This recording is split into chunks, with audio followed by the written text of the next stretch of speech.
What is going on, YouTube? This is my review of the Apple Watch Series 10. I bought this during the holiday seasons and I did an unboxing of that during that time. So this is my review. I've been using this for a few months now, so I'm just going to go over things I liked, things I didn't really like, or maybe some things that we can hope for in the next edition. But for now, this is the Series 10 review. So first things first is the design. Of course, this thing hasn't changed much in the design, but they did do a lot of nice refinements. First off, it's a lot thinner, about a millimeter thinner, and it's slightly bigger. It went from 41 and 45 to 42 and 46. So they did make it slightly bigger, but mainly a lot thinner. And I will say it's definitely noticeable. When you pick this thing up for the first time, you'll instantly notice that it is a lot thinner and lighter.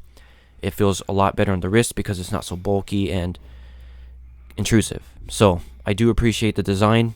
I just wish they would, change something about it. So I'm hoping maybe in the next edition series, they change something about it. So we can only hope. I'm showing you the band here. This is a default sports band. It's a fabric material and it uses Velcro to lock in. I don't personally like this because Velcro tends to degrade over time. So I will be changing this out for something that's magnetic because I always enjoy that for the nice look and the size adjustments. But all in all, it's a good band. It looks nice and it's high quality. So can't go wrong with it. But personally, I don't like the band and the Velcro part of it. So that's the design of the Apple Watch. Not much has changed. So it's your typical Apple Watch design. Now we're going to go into the biggest feature, in my opinion, and that's the charging increase. So they greatly increased the charging speeds. This is, of course, because of the sensors on here. Apple wants you to have this thing on your wrist as much as possible to take advantage of all the tracking and all that. So they increased the charging significantly. You can do 80% in about 30 minutes.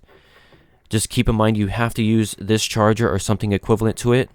The older chargers won't take advantage of it because of the capacity. So as you see, the extension here is a lot longer, and that's because it allows more power to go through to allow that increased charging speed. So just make sure you use this puck here, the one that it comes with. If you notice, it's a metal puck now, not a plastic one, so they improved that. The cable is braided, so that's a nice feature. But all in all, the charging speed is a definite benefit to this version because you do have to charge this thing daily, pretty much, which I wish they would work on because it is kind of annoying charging a watch all the time. But I'm definitely appreciative of the fact that it charges so fast. So now I'm just going to show you around the watch on a wrist. So this is the display. It's a lot brighter, 40% brighter. And it is noticeable when you use this outdoors. You can see it easier. It's definitely a benefit. You can never go wrong with a brighter display. Most of the features here are on the Apple Watch, software, the OS 11 version. So some of this stuff, like the widgets here, is I believe exclusive to this watch, or maybe the Smart Stacks is, but all in all, most of the features are on the Watch OS side of things, not the Apple Watch, other than some sensors like the depth sensor for snorkeling. I believe it goes up to 50 meters. It does have a temperature sensor for the water, so when you're underneath, you can see how cold the water is. It has a lot of tracking for diving, pretty much. It has tides and temperature and depth, so this kind of borrows from the Ultra series, but I will say if you're going to do all that, just get the Ultra because you don't have to worry about exceeding limits and all that. The Ultra was made for that activity, so I would just spend a little money you can and get the Ultra and get the best, pretty much. But if for whatever reason you can't do that, then this will do that. Just keep in mind there are limitations, so make sure you don't exceed them so you don't damage your watch. So it has speakers on here and a microphone array, so they increase the call quality. It does background blocking and some other noise reduction to help the call get through clearer. I did notice that it's a lot better. The speakers are a little louder and nicer, but it's still a tiny speaker, so don't expect any amazing sound coming out of it. They did allow for you to play music on the speaker, which is rather interesting. Of course, it's a little tinny and all that, but all in all, it's there if you want to use it. So you can now play media through the speakers on here, which you couldn't do it before.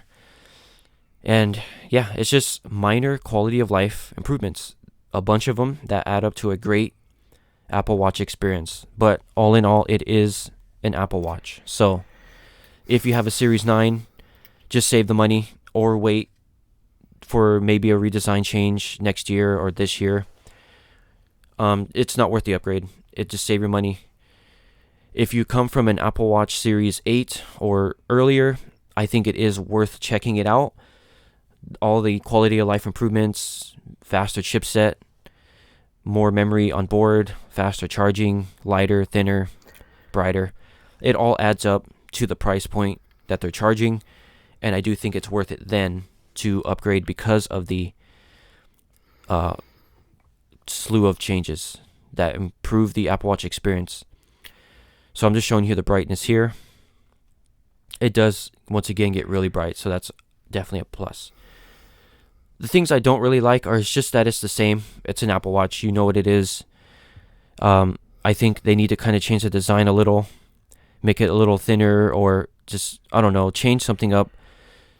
Especially the digital crown, I think maybe needs a little bit of changing to keep it ergonomic.